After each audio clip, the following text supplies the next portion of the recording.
Cakmak, who is a great friend and a colleague. Baris worked in various places. He got his PhD at Sabancı in university in Turkey, and then he spent some time working in the group of Franchini at is it Bauru? Yes, is it? Yes. Yeah, Bauru in Brazil, and then moved back to Istanbul, beautiful place where he worked with in the group of Özgür Mustakapoglu at Koç University before getting a permanent position still in Istanbul at Başakşehir University. Recently, he moved to the US just because he likes interesting times and places, and he is now at Farmingdale State University in the state of New York. Baris is an expert in a few topics ranging from the characterization of quantum correlations to open system dynamics, particularly the characterization of non-Markovianity, and open system dynamics in the sense of thermodynamic implication. Today he's going to talk about synchronization in quantum system, and it's a pleasure to have him as a speaker. Baris, thank you so much. Go ahead. Okay, thanks a lot, Mauro. Thanks a lot for the kind introduction and also for the invitation. Hi everyone. I'm going to talk about a couple of works that we did over the last 5 years on synchronization in quantum systems. And at the very end, I'll briefly, so we are still interested in the subject, and I'll briefly mention about our intentions to how to proceed working in this topic, basically. These slides are like aimed for a general physics audience. So I'm sorry if some of them are like very simple for you. I'll try to skip them as fast as I can. But like in general, I don't want to offend anyone in this crowd. Synchronization is basically a general phenomena introduced by Huygens.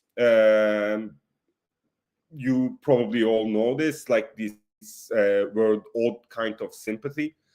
So if you have two kind of clocks or metronomes supported by a common support, then they tend to synchronize with each other, even though they start in an unsynchronized or not synchronized state.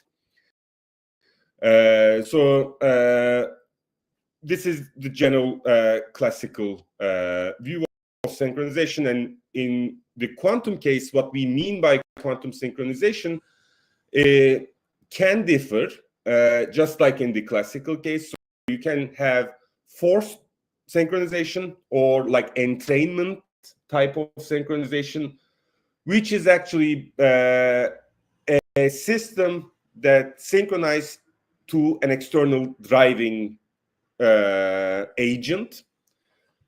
Or you can have a spontaneous synchronization, just like the pendulums or like just like the clocks supported by a common support.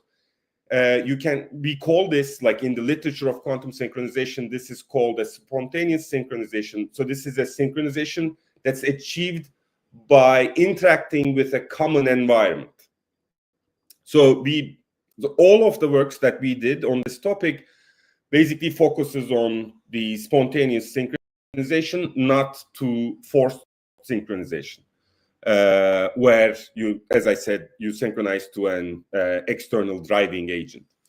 So what do we look to see a synchronization? We look at the local observables of two or more quantum systems.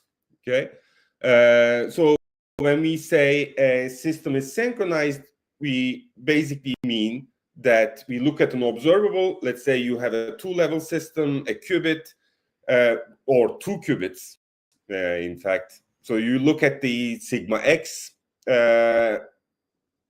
expectation value over time. If this expectation value after a transient time, if they synchronize with each other, their peaks and troughs basically align with each other, or we can say that these systems are anti-synchronized if one of the peaks of the observable over time correspond and aligns with the bottom of the other one. So we basically look at the observables, local observables, while they're in contact with a common environment. We have usually studied two-level systems, so 2 qubits. But I'll show an example of a 3-particle as well, which actually complicates things a little bit, but in a good way. Things become interesting when you have multiple particles, like more than 2. Right? So how do we measure whether the system is synchronized or anti-synchronized or not synchronized at all? We look at a statistical figure of merit, basically, which is called the Pearson coefficient.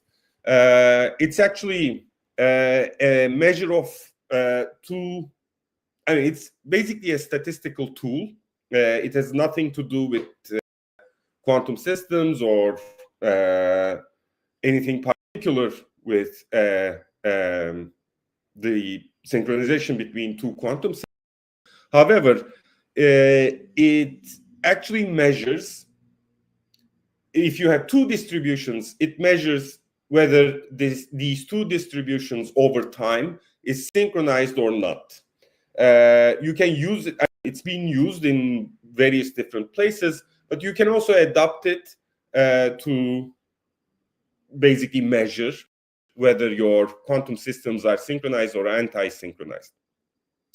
So it's, as I was saying, it's basically a statistical tool to measure these type of correlations, I would say, but not quantum correlations like the synchronized or anti-synchronized type of correlations between 2 data sets, basically.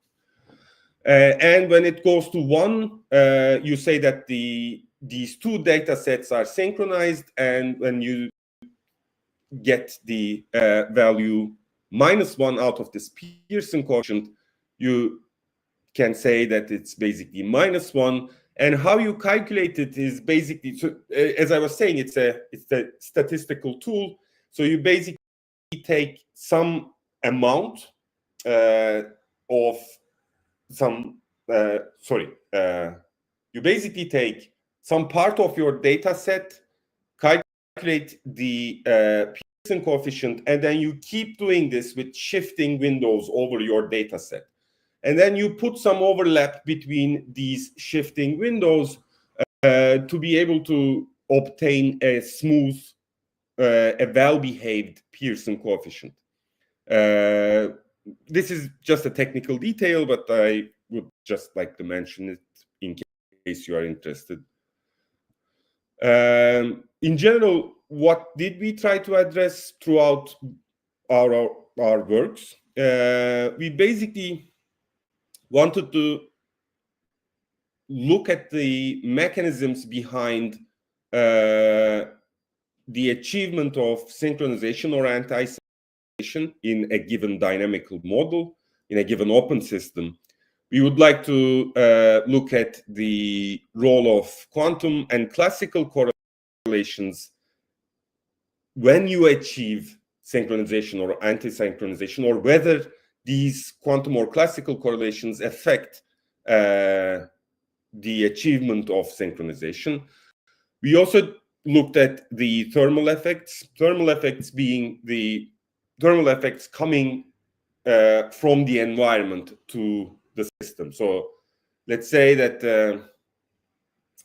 you have 2 quantum systems, 2 qubits, and we would like to check whether the temperature of the common environment that they are interacting with has any role in the achievement of synchronizing behavior between the local observables of these two qubits.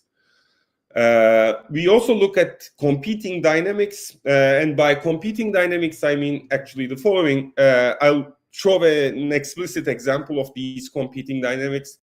So let's say that you have more than 2 qubits. Let's say you have 3 qubits, and then you have a dynamic, an open system dynamics that actually wants to anti-synchronize each qubit pair in your 3-qubit system. What happens in that case? Because obviously when you have 3 qubits, you cannot anti-synchronize all of them or synchronize all of them. I mean, you can synchronize all of them, but you cannot anti-synchronize all of them. What happens in that case? And we also looked at the memory effects, or in other words, non-Markovianity, how the non-Markovianity of the dynamics or Markovianity of the dynamics affect the achievement of synchronized dynamics. I'm going to skip this part. This is, as I said, it's for a general audience. Qubit, obviously, any 2-level system, you all know. So the first model that we used is a collision model, which I know is extremely popular in Palermo. I learned to use these models from the people, from the papers of the people who are in Palermo at the moment. Therefore, I'm going to delve into that directly. So it's basically, a collision model is basically a way to model open system dynamics. It's an extremely versatile tool in the sense that you can actually control almost everything. The system environment interactions, you can introduce environment interactions, which leads to non-Markovianity. So you can control the amount of non-Markovianity, controlling the environment interactions. And it's basically modeling a system and a number of environmental, let's say, qubits, to be as simple as possible.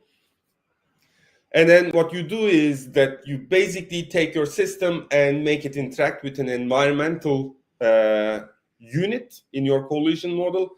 And then you discard that unit and move on to a fresh unit, which are depicted as cats here, since we love cats. So you make your system interact with one of the qubits, and then you discard that. You keep track of the dynamics of your system cat, and then you bring in a new or a fresh environmental cat at each time. You can modify it as you like, by the way. You can bring in different environmental units at every step. You can change the arrival times. You can introduce correlated cats to interact with the system cat, whatever you like. So that's the reason why we also say that it's a very versatile tool. Okay, so what we considered in our case is actually the following. So we came up with this idea of having 2 system particles interacting with 2 separate environments. So these 2, so each qubit has their own environment, let's say. So in this case, we actually know that no synchronization will occur because there is actually no direct or indirect interaction between the system particles. But what we did after this is that, so you can introduce a system, so each system interacts with their own environment, then you introduce a system-system interaction. You don't need to do this. You can skip this step. I'm going to explain what importance it has. Then what we did was to introduce an environment interaction between these 2 disconnected environments. So what happens is that the environment of the first system particle interacts with the upcoming environmental particle of the second system particle. In this way, we can achieve an indirect channel between S1 and S2, which allows them to basically communicate with each other. And then we basically reiterate this, this scheme that we have. Now, there are a couple of things that I would like to mention. One thing is, so obviously one can ask the following question: why don't we consider just a single environmental stream of particles, and both S1 and S2 interact with that same environmental particle, which basically actually generates a channel between S1, an indirect channel between S1 and S2? It's a very legitimate question, and you are right, in the sense that we could have done it that way, and it also shows a synchronized dynamics. I mean, to be perfectly honest with you, the reason why we consider two separate environments is to basically make the model as non-trivial as possible. But then later on, as I gave this talk in some other places, we realized that like single stream of environmental particles is also interesting enough somehow. And the other thing that I would like to mention, we will see the plots of these, but if two system particles are in resonance, which means that if they have the same energy gap, then you actually don't need to introduce an S1, S2 interactions, which is seen in the second step here. So if they are, if S1 and S2 have the same gap, the synchronization will be achieved without the introduction of S1, S2 interaction. However, if you have some detuning between S1 and S2, you need the second step here. So this is a direct result that we obtain from the dynamics that I have just described. In this case, we assume the gap of S1 and S2 are the same, and then we check the expectation values of, the sigma x expectation value of S1 and S2. As you can see in early times, so and the horizontal axis here is the number of steps that we have in our discrete open system model.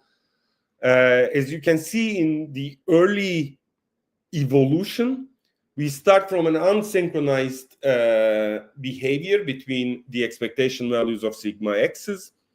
And after a transient time, for example, like in this case, after 1,500 number of steps of iterations, we achieve a perfect anti-synchronized behavior in between these two systems. And as you can see here, once this synchronized behavior is achieved, these expectation values are not dying out. This is not the case for all initial states, but for some certain initial states, we have this persistent oscillations in the expectation values. I will come back to this point later, because this is more or less similar with what people call as dissipative quantum time crystals. What people see is basically this non-stationary behavior in an open system dynamics.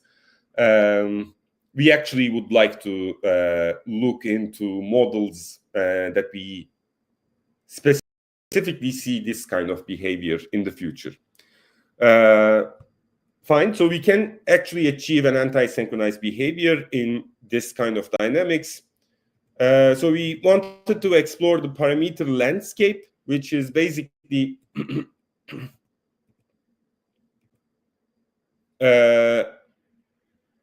shown in these figures. So in the as you can see in the horizontal axis of each one of these plots, we have the detuning between the two system qubits, and lambda is their direct interaction, S1, S2 interaction. As you can see, when you have omega 2 divided by omega 1 equal to 1 exactly, which means resonant qubits, you have you basically don't need to turn on the lambda. However, when you shift from omega 2 divided by omega 1 equals 1 line, you see that the synchronization behavior disappears if you do not introduce a system-system interaction, which basically compensates for the detuning from the point of view of synchronization, obviously. And A, B, C, these three plots are in decreasing order for the environment-environment interaction that I just talked about. The environment of the first system interacts with the upcoming environment of the second system. So as you decrease, it's natural to expect that the non-synchronized parts of these plots increase because less information related with S1 passes over to S2, since the environment-environment interaction is basically just the only channel between the only channel of communication between S1 and S2. Using the versatility of the collision models, we can actually check the effect of correlations between synchronization and quantum and or classical correlations. So I am going to show two plots here, and let me explain what they represent. So the plot that you see on the left are correlations as measured by the entanglement of formation between two system qubits. Okay, and the plot on the left is actually the case where we model the dynamics without taking any partial traces within one iteration. So all the four steps throughout all the four steps that I have showed you in one iteration, we do not take any partial traces between the interacting subsystems. Okay, so in that sense, we are not cutting off any correlations that are established between the interacting subunits. Now, as you can see, for the early time, these correlations can get quite high. And in the inset, what you see is the Pearson coefficient. So it goes to -1 nearly after 1,500 steps of the dynamics.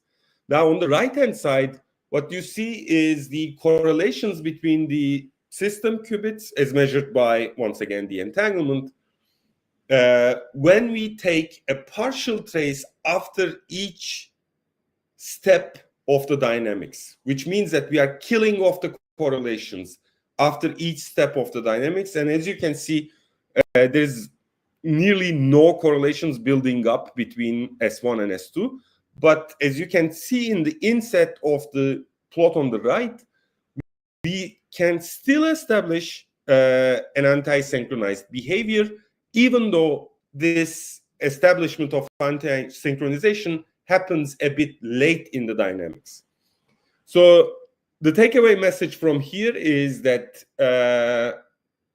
I mean, you don't need correlations, quantum correlations, between your two subsystems to observe synchronization. However, it helps fasten the process of synchronization if you have some amount of quantum correlations between your subsystems.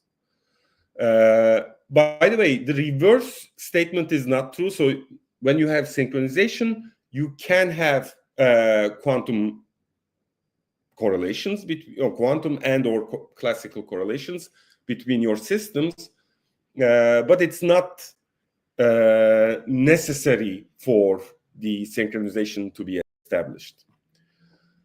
We also checked the effect of the environment temperature. So instead of taking two zero temperature environments, we actually took a Gibbs states for the environments at some certain temperature. And what we observe is that, as you can see in this plot clearly, as you increase the temperature of the environments that you have, that your systems are interacting with, you do not see the Pearson coefficient going to -1, which indicates that they are synchronized, but rather you see an oscillating behavior in the Pearson coefficient, which actually signals that there is no fixed phase relationship between the time-dependent behavior of the expectation values. So yes, actually, thermal effects wash out the synchronization, at least for this model. And we also see this in another model that I'm going to talk about right now. So the next model that we looked at, whether we can achieve synchronization or not, is basically collective coupling to a thermal environment. So the collective coupling part is actually important in this case. So I'm going to try to outline what I mean by this.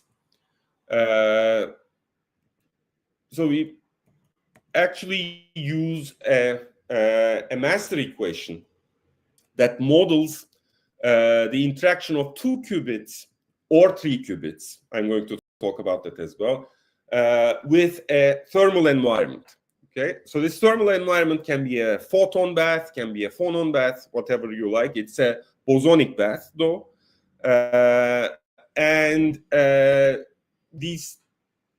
The type of master equation we use, it's basically a Lindblad master equation, quite straightforward, but it has 2 limits. One of them is the individual coupling limit that you see on the left. So in this case, the distance between the 2 qubits, which you can control by a parameter in the master equation. So the distance between the 2 qubits is much larger than the wavelength of the environment, let's say the environmental photons, which means that each qubit is individually coupled to the thermal environment. In this case, nothing interesting happens. The state of these 2 very far away qubits basically relax into the thermal state of the environment, and it's just basically a straightforward thermalization to a bosonic bath at finite temperature or 0 temperature, whatever you like. Now, the interesting things happen in the collective coupling limit, where the separation between your qubits is much smaller than the wavelength of the environment. So in this case, it's actually interesting to see. So in this limit, this master equation that we use actually has no unique steady state. It's dependent on the initial state of your qubits, plus it can sustain coherences at the steady state due to the fact that the environmental, since the wavelength of the environmental photons are much larger than the separation between the qubits, it's basically impossible to distinguish between these 2 qubits. So it puts them in a superposition state. When you look at the steady state of the master equation, means that it can sustain coherences in the steady state, in the energy eigenbases even. So we thought that this collective coupling limit may be interesting from the point of view of synchronization as well. And we wanted to look at it, which showed us a clear anti-synchronizing behavior. As you can see, we initially again start with an unsynchronized behavior, and then it slowly shifts and reaches to an anti-synchronized state. And once again, this state, so these oscillations also do not die out, which is once again a signal for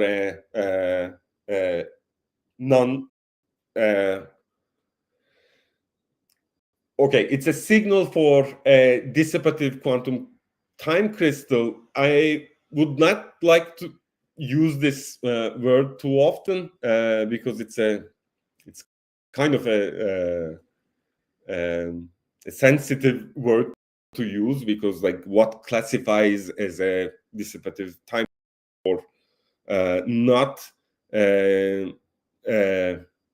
can be a little subtle in some cases. But for this particular case, we actually know that the spectrum of the Lindbladian of the master equation, I'm talking in terms of technical terms right now, but I think it's useful to say these. So the spectrum of the Lindbladian in this case actually sustains a single complex eigenvalue. And which means that these oscillations will not going to die out. So it's once again, we are not looking for sustained oscillations for infinite amount of time in the literature of synchronization, because usually in the quantum synchronization literature, people look at transient synchronization, which is synchronization while decaying to zero in between these observables. But we do see examples of sustained oscillations at the steady state, like this one. Once again, when we look at the effect of the environment temperature, which is shown in the vertical axis here, so n bar is the average number of excitations that you have in your environment, and 1 minus d so d is the separation between d measures is a parameter in the master equation that controls the separation between your qubits. So it basically controls whether you are in the individual coupling limit or in the collective coupling limit. As you can see on the bottom right, when we are in the collective coupling limit, the two systems anti-synchronized, even when you introduce a non-zero temperature in the environment. But as you can see, the yellow part creeps in towards the black part as you increase the number of excitations in the environment. And also when you go towards the individual coupling limit, even at zero temperature, these two system qubits do not synchronize with each other. Now, the interesting thing here is basically the case of 3 qubits.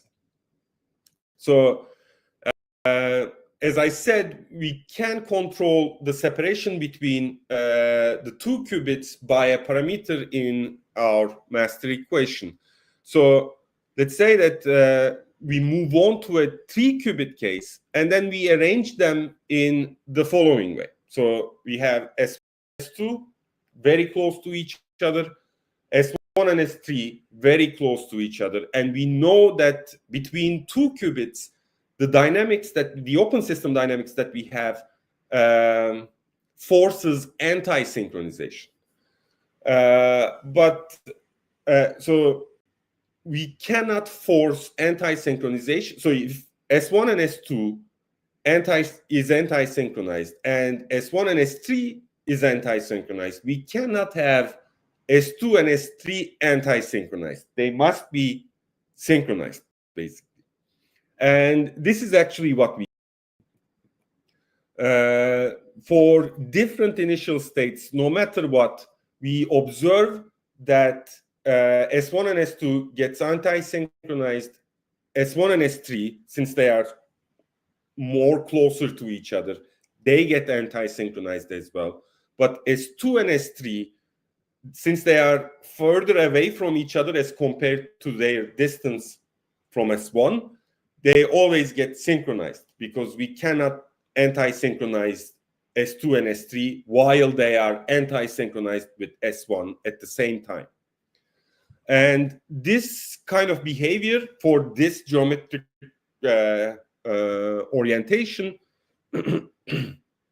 this behavior persists for different initial states. You can take all the initial states that you like. This is the behavior that we are going to get. Now, what happens if we put all of these three qubits in a triangular shape, let's say an equilateral triangle, so their distance from each other is the same for all of them, okay? So we again know that all three of them cannot be anti-synchronized at the same time. But what's going to happen in this case? Now, what happens is basically frustration, and it's very similar. So I'm sure some of you are familiar with these kind of things. So, for example, it's basically trying to achieve some magnetic order in a triangular lattice. You also have a frustration here, and we also observe some kind of frustration in the achievement of synchronization or anti-synchronization in this case. So as you can see, you can get two of them anti-synchronized while, you can get two pairs getting anti-synchronized and one pair getting synchronized and in the bottom graph. But if you pick a different initial state, no synchronization may be achieved, okay? Or we may not achieve any kind of synchronization. So the system becomes extremely sensitive to initial states. So you can go, so these are just two examples, but you can, I mean, we tried many different initial state combinations, and in all of these cases, we obtained different synchronization behavior. So it's basically a frustrated system that very sensitively depends on the initial state of your system particles. Now, I used most of my time, but let me very briefly talk about two more things. First is the non-Markovianity and synchronization. So this is a very generic introduction to non-Markovianity using the figures of merit of quantum information, figures of merit from quantum information science, like the information backflow. I'm sure you're,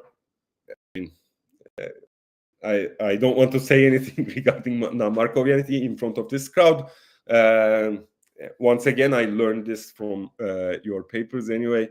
So what happens when we have an information backflow which generates non-Markovianity in the system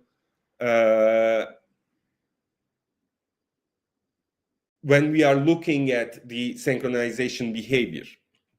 So the first idea that we have, without even doing any calculations, the effect, I mean, we were expecting the effect of non-Markovianity to be detrimental in the synchronized behavior. The reason is the following. So in all of the examples that I showed you, you see an initial time interval that no synchronization is achieved between the system qubits. And then after some amount of time, or deeper into the time evolution of our open systems, we either observe an anti-synchronized or synchronized behavior. So remembering, so the memory effects, which brings some memory to the system, remembering the old states of your system we were expecting that this remembering of the old state of your system basically degrades your synchronizing behavior, because in the first parts of the dynamics, you were actually not synchronized. So to be able to test this idea, we again went back to collision models, but with a slight twist in this case. So in this case, we don't have two different environments interacting with two different system particles. Instead, we have two system particles, and only one of them is interacting with the environment, and it later interacts with the first system. So one of the system particles is isolated from the environment. It only interacts with the environment through S2 in this figure. We also, so this kind of non-Markovianity is actually achieved by, can stem from the correlations between S1 and S2, but we also introduced in step 2, as you can, step 3, sorry, as you can see, we also introduced environment-to-environment interactions, which basically recovers some amount of the information that's lost by S2 into the environment back into the system in some certain cases. Now, what we observe when we look at the synchronization behavior and non-Markovianity is actually these two plots. So on the left, you see a plot of a density plot of the Pearson coefficient. And on the vertical axis, you have the detuning between the qubits. And on the horizontal axis, you see environment-to-environment interactions. Now, the line, the white line that you see is where we do not observe any synchronization. Above that, we observe synchronized behavior. Below that, we observe anti-synchronized behavior. But on the white line, there is no there's no synchronization, basically, because the Pearson coefficient do not go to 1 or -1, but it stays lingering in some mid-value between +1 and -1. And on the right, you see an Markovianity measure. To be specific, it's the BLP measure, which is based on the trace distance between your qubits. And this line that you see, a non-zero non-Markovianity, exactly overlaps with the line that we do not observe any type of synchronization. So actually, this clearly shows that non-Markovianity and synchronization, at least in the present model, they are anti-correlated. So when you have non-Markovianity, you suppress synchronization. You can also see this from these two plots as well. So in this case, we get slices from the density plot that you have seen for different values of gamma. And gamma, remember, is the environment-to-environment interaction, which actually brings in the information backflow to the S2. So as you increase this environment-to-environment interaction, you increase the Markovianity, as you can see on the plot, in the plot on the left, while the establishment of synchronized behavior is suppressed as you increase this environment interaction. So as you increase the non-Markovianity, the establishment of synchronization is suppressed. And if you further increase this to beyond 0.8 in gamma, so for example 0.95 for gamma, basically you cannot reach the synchronized behavior, which is C12 equals to 1, as we have seen in the previous density plots. A very short thing that we recently did was basically to check whether we can machine learn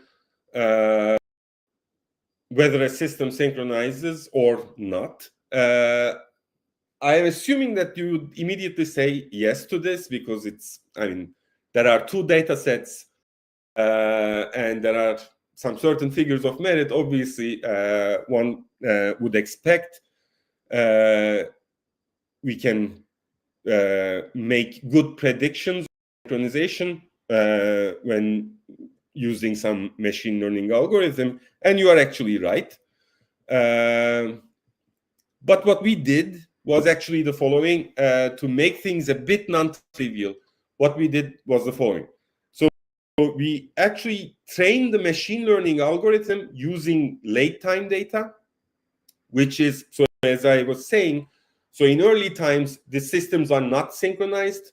The synchronization can only be established after some certain amount of dynamics, after some certain time spent in the dynamics. So we train the algorithm using the late time data after the synchronization is established or not. But we make the predictions by looking at a very small data set from the early time data. So we are basically making predictions by looking at very limited data, like 5 data points in the observables, or 10 or 50, as you can see on the left, on the right, sorry. And the system is not synchronized by that time, but we are trying to make predictions by looking at that early time data, and we limit our data set to a very small one. So as you can see on the left, calculation and prediction. So the calculation is basically actually recalculating the Pearson coefficient, and figure B on the left is the prediction by the machine learning algorithm. They overlap quite well. And on the right, you see, so MAE is the mean absolute error.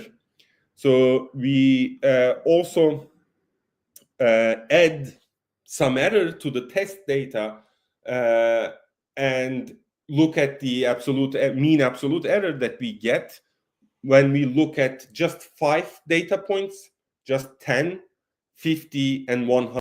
As you can see, as you increase your data set, increase the number of points in your data set, the error added to the test data has very limited effect. While on the other hand, when you are looking at a handful of data points, which is basically 5, the error added to the test data obviously has a major impact. But we thought that training using the late time data and making predictions at the early time data in our opinion, it was kind of interesting back then. So before we leave, as I was saying, so this non-stationary steady states, or as some people like to call dissipative time crystals, we possibly have some certain connections to that. And we actually would like to look at that side of things. Especially, we would like to basically consider a chain of qubits, and then like what happens when we introduce a noise to one of the qubits in that chain. What happens when we have a closed chain or an open chain? These are topics that we are interested in along the lines of this topic. And we are not the only ones, obviously, that are interested in these kind of things. There are papers by Eric Lutz and Steve Giacomo. They are also kind of working in similar topics. So especially Eric Lutz's paper on the synchronization between the two ends of a spin chain, which actually comes together with the synchronization of the concurrence between these two spins, is interesting. They can come up with some analytical results that determines the length of the spin chain and which spin that you need to apply the noise to in order to be able to have this synchronization between the two ends of a chain. I think we can we are looking at those kind of topics at the moment, and how we can like use our knowledge that we gained doing these works in that kind of settings as well. So these are the references that we had. So I talked about 4 different stuff. All of them were published in PRA over the last 5 years or so.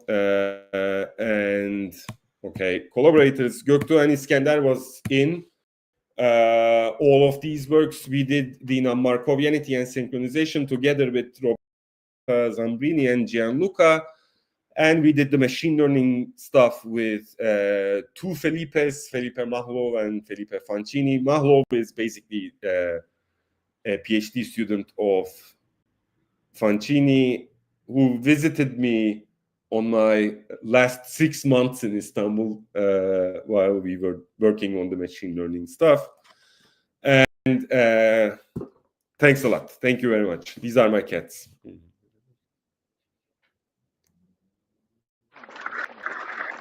Thank you, Baris. What's up? Thanks a lot. Okay, so waiting for the round of applause to finish. Okay, let's open the floor to questions if there is any.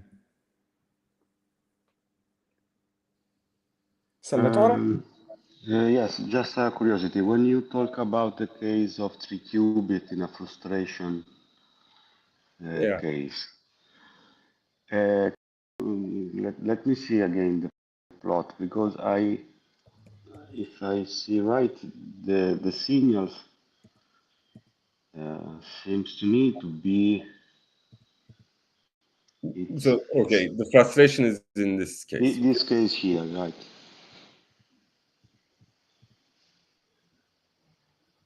In the top figure, it seems to me that the 3 signals are synchronized. There's only a difference in the phases, no?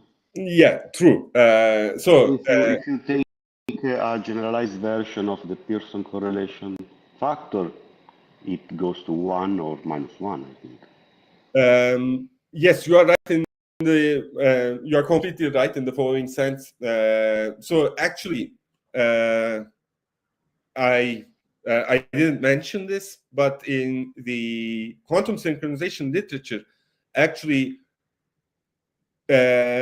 Pearson coefficient settling to a number is named as delayed synchronization.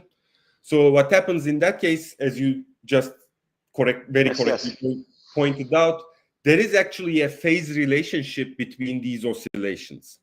However, they are not fully synchronized or fully anti-synchronized.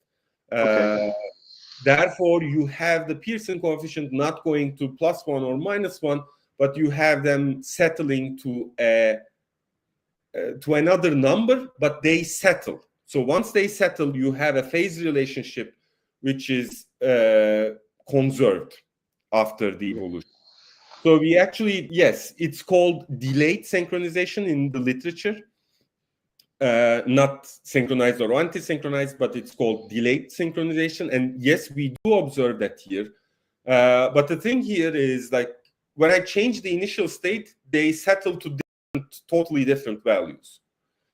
So yes, actually, we kind of achieve some sort of synchronization. However, this depends totally on the initial state of these 3 qubits, basically. Okay, thank you. Of course. Thanks, Salvatore. Any question? Any other question? Okay, maybe Francesco? Yeah, is there one? Just said that maybe you said that and I was not careful. Did you specify what kind details of your model, like the kind of interaction you consider between spin and environment, or maybe? Yeah, no, I haven't talked about that.